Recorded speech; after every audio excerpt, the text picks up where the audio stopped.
There are lots of videos out there telling you how to source for online arbitrage deals or leads, but what is a deal? What is a lead? Do not worry. Today in this video, we are going to go through all about online arbitrage deals, what they are, how long they should take you to source, and things you should be doing, and some top tips and tricks. Stay tuned. What's up, Amazon sellers? If you don't know who I am, my name is Thomas Parkinson, and quite simply, I am an online arbitrage seller in the UK, having sold now for about 4 years, buying low, selling high on the Amazon marketplace. Right now, I'm on a mission to do £1 million. I'll drop a link up there and you can see my journey as I'm going through it. First things first, number one, I'm going to be talking about what is an online arbitrage deal. Number two, I'm going to be talking about where you can find online arbitrage deals.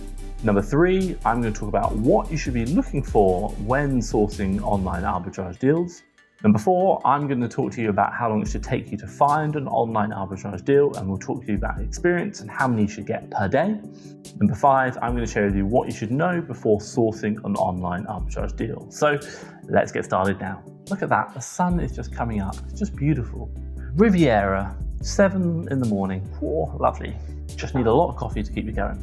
So first things first, what is an online arbitrage deal? Well, quite simply, a deal or a lead, people use those two words interchangeably, is quite simply an opportunity to buy low in a retail store, online, to sell high on Amazon in the marketplace. Now, quite simply, obviously, if it's a deal or it's a lead, then it's going to meet your criteria, and that criteria can be different for everyone, and it's going to be profitable because ultimately, at the end of the day, we're a business, we are here to make money. A deal composed of two parts. Number one, a supplier URL, or like where you source it from. And then number two, it'll be an Amazon ASIN, which is like a unique identifier to identify what the product is on the Amazon marketplace. So where to buy it, low, sell high, make a profit in Amazon with the Amazon ASIN. Now, quite simply, for it to be a deal, it means it's got to meet your criteria, and most people that is going to be, you can sell the product, it's hazardous or hazmat free. We can talk about that in another video, but quite simply, it's going to meet your profit, ROI, and sales per month calculations, which makes it a deal. The way we find those deals is something called sourcing, and that is a method that we use to find these opportunities to buy low, sell high. Okay, number two, where can you find an online arbitrage deal? Well, quite simply, you can probably break it down into two sections. Both of them are going to be suppliers, should we say online stores, but the stores can be broken down into two sections.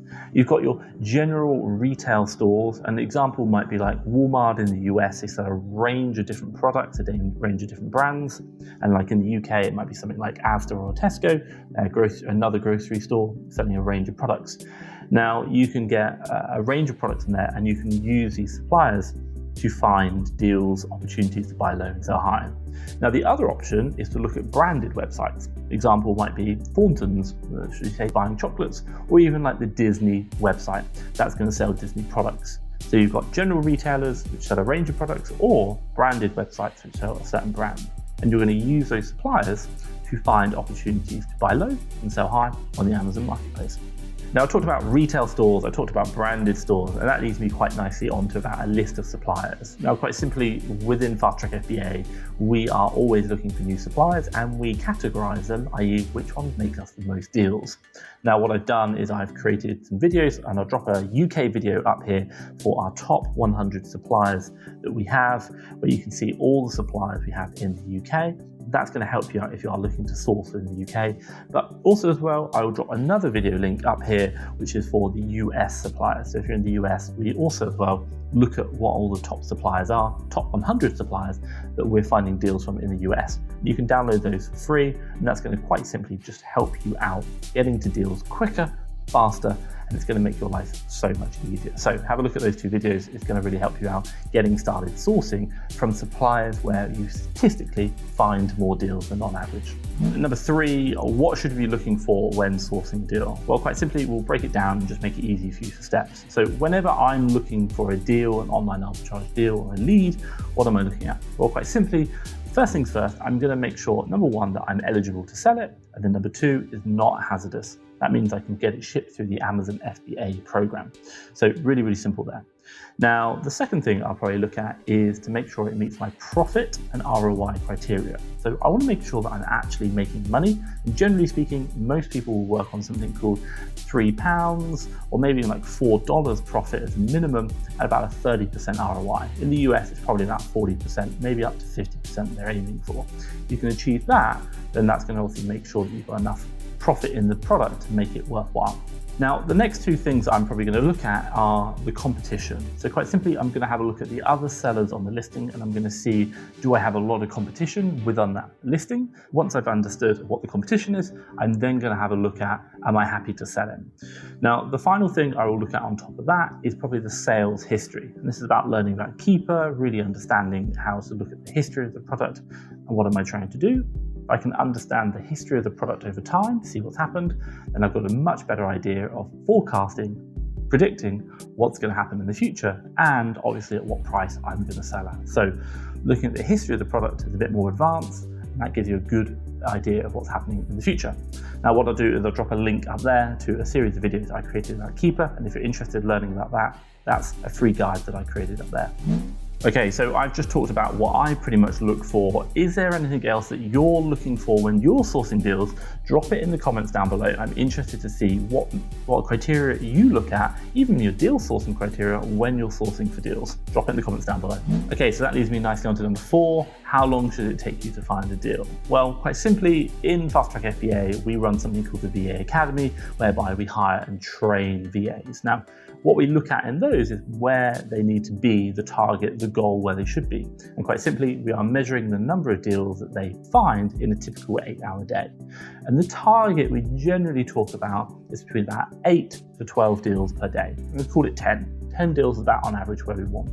So quite simply, in a typical 8-hour day, after probably a couple of months sourcing, 2-3 months, they should be achieving around 10 deals per day.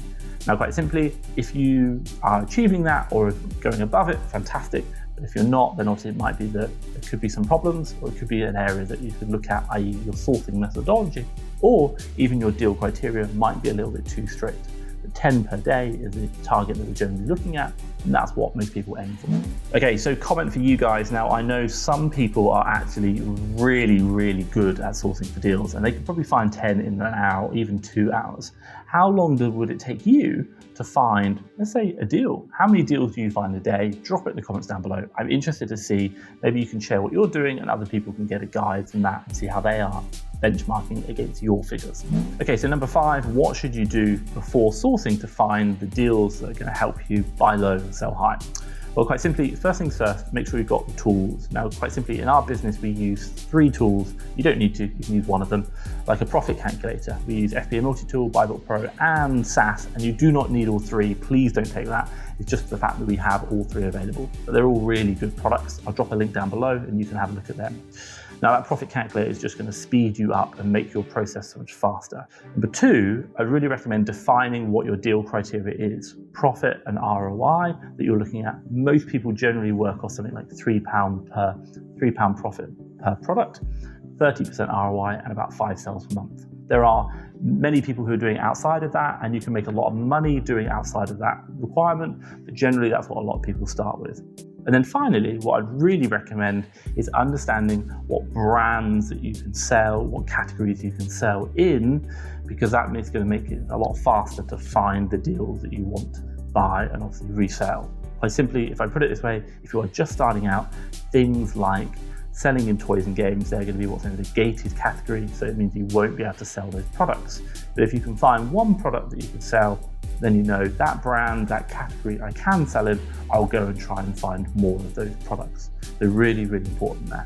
What I will do is I will drop a link up here to a video that I created recently about getting ungated. So if you do find a brand or maybe a category that you can't sell in, watch that. It's really going to help you understand what you need to do to help you get started selling and selling more products on Amazon quicker.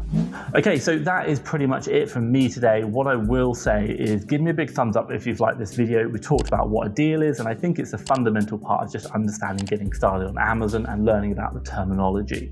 Now, quite simply, if you want to see see more videos about selling on Amazon, hit that subscribe button. It's just going to let you know when I release the next video that's going to help you out in your Amazon journey. And what I will say is, I talked about it earlier, getting ungated. I'll drop a link around here to a video that I created about getting ungated on Amazon. It's just going to help you get into those categories, those brands that other sellers can't sell in, and it means that you can find the more profitable, lucrative deals that's going to help grow your Amazon business quicker. So, from me, Thomas Parkinson and FastTrackFBA, thank you very much.